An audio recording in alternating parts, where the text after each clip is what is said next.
Felicity, I think this is a really almost seminal moment, really interesting time to have this conversation, because in a way we find ourselves working together at the moment, helping other people in their negotiations.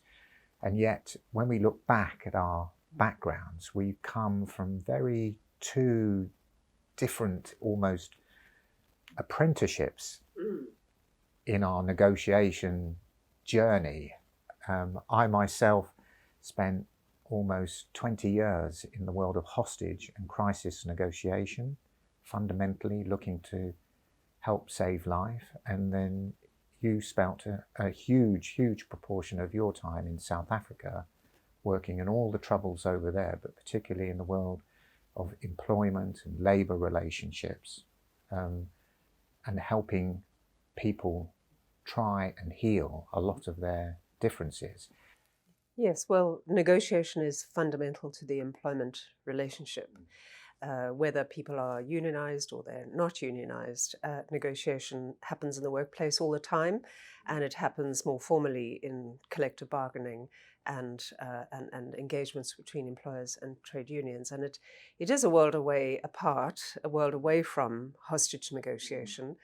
Although sometimes as an employer, which was part of my experience as a negotiator, you do feel rather taken hostage.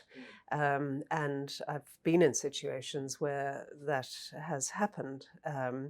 So I think there's an overlap in many respects.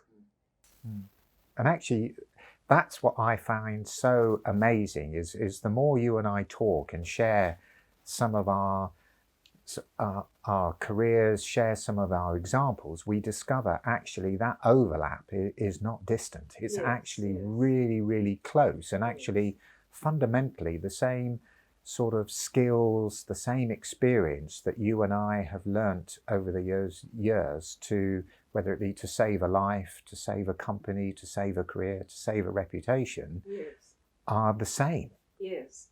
Well, I think when I think back on my career as a negotiator, and in the industrial relations world, it was a lot about the process and a lot about how that process played out. And I think I could have learned a lot then from you about the people, because what I've learned from you is the huge focus in your type of negotiation, the focus on building relationships and active listening, for example. I think whatever world you come from, there is a lot to learn from others about negotiation in different settings that you can bring back to your own setting. So Felicity, for whether you're coming new into the negotiation world, or maybe you're in that world but you're not quite sure of your craft as a negotiator, or even maybe you're really confident and have been very successful for a long time, but you want to still take that learning further, what would your top tips be? I think three key things come to mind. Do some reading. Practical books, I'd suggest, practical skills-based books. Attend a good course, a practitioner-led course, and then find ways to practice. And you can do that all the time, in daily life as well as in your commercial life. So read a few books, go on a good course, and practice. Let's perhaps, what would be interesting from our two perspectives, our two backgrounds, is just to explore maybe what we think from our experience makes a good book, what we think makes a good course, and actually, if you're going to practice, what are the best ways to actually do that so that it really embeds that knowledge and skills into skills for life? Yes. So perhaps if I were to ask you, what for you, how would you go about finding good books on negotiation? I'd Google, have a look what's on Amazon, and I would speak to experienced negotiators as well. I'd look at reading lists provided by a course that I might be attending. And I'd look for books that are practical, written by practitioners with, I like books with checklists, do this, do that, try this, try that. Okay. For me, when I look back on the books that have best worked for me, is actually they're a mixed. Sometimes they're books that have actually were written quite a few years ago, but fundamentally what they teach actually seems to transition time. Yes. But also the other thing that is important about books, that they're up to date with the latest modern thinking. Yes, yes. Also for me, I like books that give lots of everyday examples to show you how to apply that knowledge and skill, where I go, oh yeah, I did that, or I now see how I can apply it. And the other fundamental thing for me about the books is, if it's ever really going to be useful to me, is my little mantra from my hostage negotiation days is, at 3 o'clock in the morning in the pouring rain, when I'm on top of a roof, speaking to someone in crisis, in that moment, can I recognize the skill or the technique that I need to use, and can I apply it in that moment naturally? Because unless the book is going to give me that ability to use it practically, it's not really any use. And that is what makes a good book for me. I'd agree with you, particularly the point about a book with everyday examples that you can relate to, and you can say, aha, I did that, or I found myself in that situation, if only I had thought of that. And so you can relate to it. So the book has stirred, a few books, don't go over the top, has stirred our interest, and we're thinking, right, I need to find a good course. Out of curiosity, what makes a good course for you? I've been on a couple of negotiation skills courses over the years, and a good course for me is a course that is where there are not too many people. So there are courses where you arrive and you find there's 50, 80 people in the room.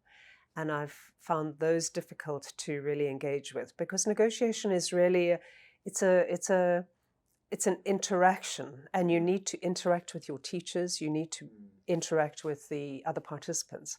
So I'd look for a course with a small number of participants, where I can see from the course outline that there is a sort of backbone of principles and theory and skills and process, but where there are lots of opportunities through the course to practice through role plays, case studies, small group discussions, and also where I'm going to get feedback and some coaching.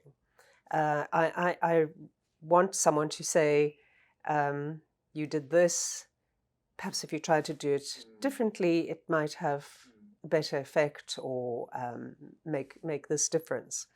So I'd look for a course like that. Those are the key things I would look for.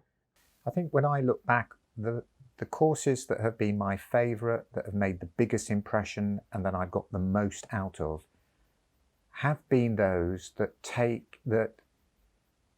take you from knowledge to practice. And my analogy would be, it's a bit like driving a car. You can talk to me for 2 days about how to drive a car, but unless I get in that driving seat and start having a go, I'm never going to learn. And so for me, the course is about taught by practitioners that are going to give me the latest theory and skills, but they're going to then come with me, coaching me, giving me real feedback, but put me into the environment where I'm actually doing it, making mistakes and having successes. And for me, a good course is, at the end of that course, the next day, I have enough experience, knowledge and skills to be able to apply it in my daily life. It's not the end of the journey. I've still got to practice and hone it, but I'm doing it. And that is a good course for me. So we've done books, we've sort of suggested what a good course might look like, and then you mentioned the word practice. Yes, so practice. I think what I found really useful through my life is to think about every opportunity, every situation I'm in, a transactional situation I'm in, or as a negotiation. So whether it's selling a car, or renewing my insurance, or actually working as a mediator with parties in a deadlock negotiation, I'm thinking about I'm thinking negotiation principles. And so I would encourage people to do that, to think, how can I apply what I've learned? How can I think about myself as a negotiator in everything I do, and apply some of those principles and those learnings in those settings? And I think that really is the message that actually is really important for people, is that it becomes a daily habit. Yes. Little and often. Yes. I remember actually when the UK hosted the Olympics, we had phenomenal success with our cycling team, gold medals all around. And the recipe to that solution was called the aggregation of marginal gains. And for me, what that was about was doing lots of little things that, when you clump them together, made a big difference. Yes. And one of my friends and one of our great negotiators, he used to always tell everybody that he practiced his skills every single day. Yes. Whether it be in a taxi with the taxi driver, whether it be buying a coffee with the assistant, yes, whether it be with the person who came round the office and cleaned up after us, all the time he was consciously, maybe for just 10 seconds, starting to apply some of the skills, yes, that you learn through negotiation. And it was that repetitive nature that built up, so that actually when you actually had to more consciously negotiate, all those great habits had leaked into the whole way you went about your negotiation, and it really, really made a huge difference. Well, you remind me, as you say that, of Gary Player, yeah, who once said something along the lines of, when people say how lucky I am to be so successful as a golfer, I always say to them, the more I practice, the luckier I become. And I think that's applies absolutely to negotiation. And so practicing, and practicing is not just practicing in the moment, but practicing from the preparation stage. So thinking about, if you're going to buy a house, what are you going to prepare? How are you going to prepare? And that's practicing your preparation skills for the next commercial negotiation you're in. So you're going to find out, you're going to look on Zoopla, you're going to look at what the sold prices are in that area, and so on. So practicing all of those stages. So actually the lesson is, it's not luck. This is actually hard work, which can sound quite daunting, but hard work becomes easier if you do a little every day. And a bit like the Olympic cycling team, a little every day builds into a huge gulf of difference when you come to the negotiation that really matters. And it's really back to our point about style to strategy, is not relying on your intuition overly. Yeah. Of course, intuition is enormously helpful in many moments of making decisions, but it's also learning how to be more strategic, and you can practice that all the time. And this is moving from something that's maybe, as you say, subconscious, intuitive, to something that is conscious and strategic. And the switching between the two becomes very natural. And actually what often happens is, with things that you focus on and concentrate on, they have a habit of leaking into the rest of your lives. And that's how overall your general improvement really rises. Yes, and maybe if I can just raise this as well, that sometimes people say on a course, when you're teaching us influencing skills, for example, or being really conscious of using active listening skills to get a conversation going or to bring it to a close, isn't that manipulation? And that's not what we're talking about here. We're talking about a conscious application of skills with the right intent, the good intent, and the intent is to achieve a good outcome, not just for yourself, but for the other party as well. So those terms in negotiation around win-win, mutual gain, for me, that is what is guiding me in a very conscious process. And I reflect back on my younger self, sitting at a negotiation table, and I have these pictures in my mind of myself sitting there and thinking now, having had that experience over many years and then learnt a lot on courses and now teaching, what would I do differently? And there definitely are some key things that I would do differently.